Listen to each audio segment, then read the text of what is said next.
And we're live. So if somebody referred to a particular training area of an art as the backbone of the art, would you be intrigued by that statement? Well, that's exactly how I felt back in probably right at the beginning, 1983.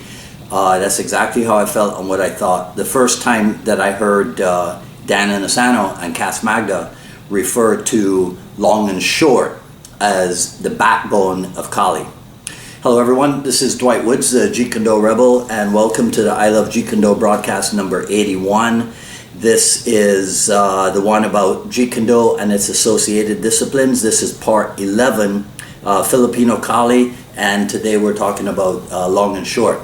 So as you guys are logging in, you know the deal. Be kind enough to say where you're logging in from and hit the like button, and feel free to continue doing so if I say anything that you find particularly insightful. So do you understand what can be meant by the backbone of Kali?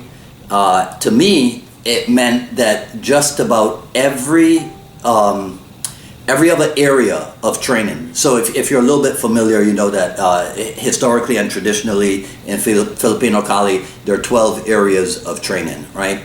So it meant to me that just about every other area could be understood through the training of this one area. So your understanding of double stick, your understanding of single stick, your understanding of single dagger, double dagger, your understanding of empty hands, all of this can be enhanced through your training and your understanding of the long and short area. So in case you're not aware, long and short, I actually had to go to storage to get some of my props, right? So long and short can refer to, let me make sure I got it here, right? Hang on. Long and short can refer to long stick and short stick. I wish I had a matching pair, but I couldn't put my hands on it. Oh, no, actually I do. So look, traditional kamagong stuff, right? So long stick and short stick, it can refer to that. It can refer to stick and dagger, right? So here's one of those old school wooden daggers that you had to have been around in the 70s and 80s to get your hands on. It can refer to different types of blades, right? So here's maybe like an Italian type sword, and then the dagger that matches, or it could be sword and dagger where it's a little bit more traditional, like a kris, both the short blade and the long blade, right? So long and short, long stick, short stick, sword and dagger, stick and dagger.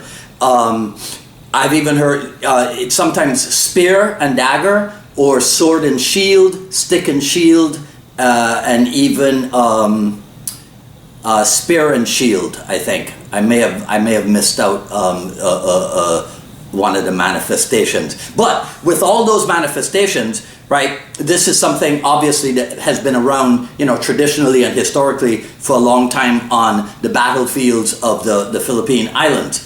So I remember at one time there was even a discussion as to whether or not it existed in the islands prior to the arrival of the Europeans, since the Europeans, as we know, probably the Italians have their own method of sword and dagger fencing, right? I would imagine somebody like my Jeet Kune senior Guy Chase in Massachusetts, he'd probably be somebody that you guys could tap into for a more in-depth history on the long and short, right? But we're talking about what long and short training can give us today in the modern era in Jeet Kune. So one thing that comes to mind immediately is, because we're talking about long and short, one thing that comes to mind is the idea of lead hand attack and rear hand attack, as in stick first, dagger second, which could be obviously substituted for jab followed by cross, right? Of course, the stick can hit more than once from different angles and at different levels before the dagger comes into play, and then the dagger itself can come in from different directions different angles, and also at different levels.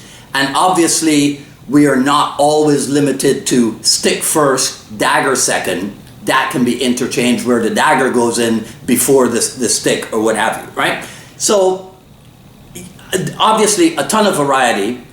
And even if we stop right there and limit ourselves only to getting ideas from long and short, getting ideas only about lead hand and rear hand, straight line or curved line, direct or angular attacks, you could spend a whole lot of time there, and you could derive a whole lot of benefit from that.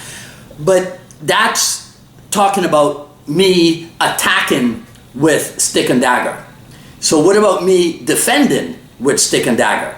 Again, there's a ton of variations, because I can block with the stick at middle range or at close quarter and use the dagger as a reinforcement for that block. And then I can hit again with the stick, or I can slash or thrust with the dagger. If I'm using the punto, right, the business end, the business area of the stick, right, then I might have to adjust my positioning, because that's the long weapon. So I might have to adjust my positioning in order to get to the dagger.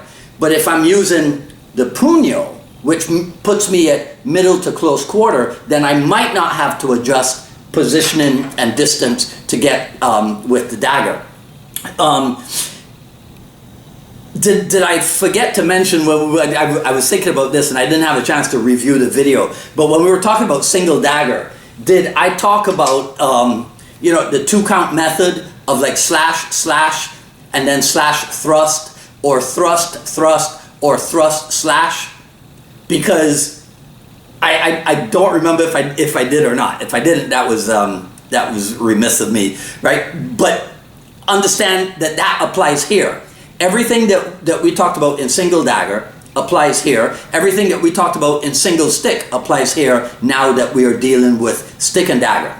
Okay, so back to defending with stick and dagger. I can employ, we talked about blocking, I can employ pass and hit, which is that X in motion that we talked about, which can be referred to as the gunting or the scissors motion. And then I have the chance, the choice of continuing with the stick again or with the dagger, right? Okay, so let me slow down and make sure that you're getting this, right? So here's the thing. So I can be receiving. So my partner can be attacking with stick and dagger. I can be receiving with stick and dagger. So he attacks stick first, dagger second, so I'm learning how to deal with that. His approach in attack can be simple slash single, right? Angular or direct attack. It could be a compound or combination attack, right? Or it could be progressive indirect attack. In my opinion, when it comes to long and short, attack by drawing and hand or foot immobilization attack, that's a little bit risky, used as an initial attack, but they're fairly useful in response, right? If you're counter-attacking, attack by drawing and hand or foot immobilization attack can be pretty useful. For example, sometimes when I say attack by drawing, sometimes what we do is to train reaction time and responding to after we deal with the stick. Like, we'll use the dagger to put the stick in a particular position to draw the opponent's dagger, right? So I use the stick and then I check or trap with my dagger to draw his dagger, and that helps me to increase choice of response and reaction time. So that's a method of using ABD. I should mention at this point, right? So in the old days, Sifu Inasano used to tell us that his long and short, it was referred to as the 7 sources of Inasano's long and short. And so it was Johnny Lacoste method, it was Angel Cabales' Serrata, the Cañete brothers Doce Pares, Leo Gaje's Piquiti Tertia, then the Villabril Largusa, Kali method, and then there was X Factor, which he told me once it was a bunch of guys who didn't want their names put out there. And but I'm fairly sure that over the years, Sifu Inasano has probably added to the original 7 sources of long and short. So I mean, I'm sure that the time he spent with the late Edgar Sulite in Lameco Eskrima, right? So who knows how many sources there are for Inosanto's long and short now, right? But his cross training in those different methods, it comes out definitely in an area that is known variously as the tie-ups or the lock-ups, and I think in Pikiti Tertia they call it the truncadas, right? So this is where you use like a kind of a binding motion, like the start of a snake disarm, or the start of a vine disarm, or the start of a strip disarm, right? The disarm gets interrupted, and then your partner attacks with the dagger, and then sometimes you deal with the dagger while maintaining the binding action that you first started, right? Now, this is a training method that it can get fairly fancy, and so someone will critique it and say, well, nobody fights like that, right? Nobody walks around with a long stick and a short stick. I do. No, I'm kidding, I don't. I do, right? But it again proves that what you got to do sometimes is to take the old training methods, analyze them, and kind of determine what their usefulness might be, right? So for me, the tie-ups, they teach timing, distance, obviously coordination, and then when we add the concept of countering or re-countering, then that's, as they say, that's like a whole new kettle of fish, right? So sometimes in countering, you let the guy get all the way through to the end of his tie-up, and then you dissolve the whole thing with your recounter. Sometimes you counter him during his tie-up, and then sometimes you dissolve his attempt to tie up right at the beginning. So we're doing what we call in Miami going to Bermuda, right? We're dealing with before, during, and after. Another thing that we do is we start out in matched positions. So everybody has, so you and your partner both have long and short. You both have stick and dagger. Then he keeps the stick and dagger for doing the feeding or the attacking. And then you kind of transition from long and short to single stick, right? Then maybe you go to single dagger with the dagger in heaven grip in the right hand, or maybe the dagger in earth grip in the right hand, the dagger in heaven grip in the left hand, or the dagger in earth grip in the left hand. And then ultimately, long and short versus empty hands. And that's some sweet stuff, right? Right? So by going through those permutations, you learn which motions apply across the board. Because there's some stuff that you can do no matter what your permutation is. But then there are certain circumstances in which you definitely have to make some adjustments, right?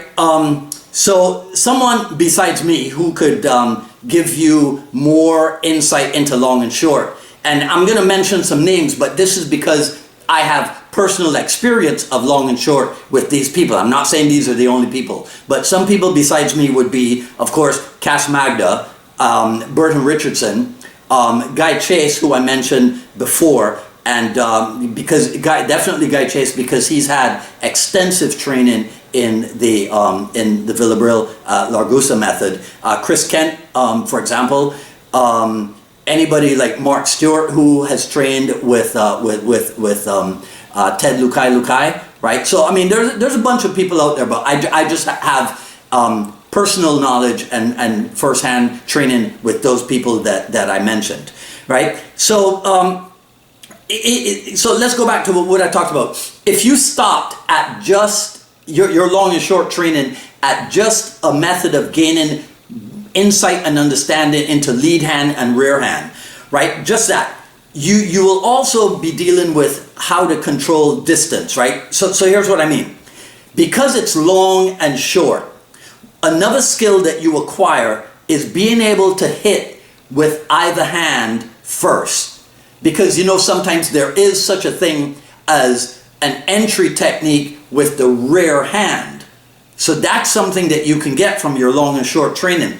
And because you're learning to control, I guess what Bruce Lee would call the spatial relationship between you and your opponent, right? In other words, you learn where that sweet spot is, where you can get to the opponent with the rear hand first if you want, meaning that you're definitely in range to hit with the lead hand, right? I mean, if I can get to you with the rear hand, you can be sure I can get to you with the lead hand. But that magical distance is you end up presenting a false distance to your opponent. He thinks that you are at a particular spot, but because you're moving in between long and short, he ends up thinking you're in a particular place in relation to him, and then all of a sudden he instantly discovers that you are not. You are actually somewhere else completely. All right, so that's me trying to paint a picture for you with words. It really is something that you have to see in action in order to really appreciate its capabilities, right? So that's why, like the other aspects, I'm going to produce the video series about the associated disciplines actions. So if you want to be informed about that, send me an email at jkdrebel@gmail.com, or put your contact information in the comments if you want it to be public, or private, or direct message me or what have you. But just let me know that you want to be notified when that video series is ready, right? Okay, I think that's it for today. Also, I think that might be it for the use of not just Filipino Kali, but all the other things that we had in the associated disciplines discussion. I think we'll move on to new topics, starting with next week's broadcast.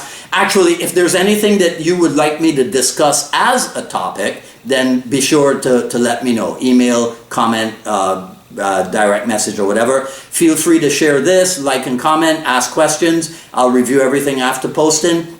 Sign up for notifications for when we go live here on Facebook, and when we post the final edit video on the YouTube and back here on Facebook. Follow me on Twitter at Dwight Woods, on Instagram at Dwight D. Woods, at ilovejeetkundo.com. The Quick Skills Series Volume 1 is still available. Coming up on Friday, June 14th will be Jeet Kune Dialogues episode with Gunnar Davis of Texas Jeet Kune Athletic Association. I think he confirmed with me we'll do that on Friday at 6 p.m. Eastern Time, right? And I'll see you back here next week for another issue of the I Love Jeet Kune broadcast. Today's an orange day. Here's a t-shirt. There you go. All right, and yeah, that's it. I'll see you next time. You guys enjoy the rest of your day. Take care.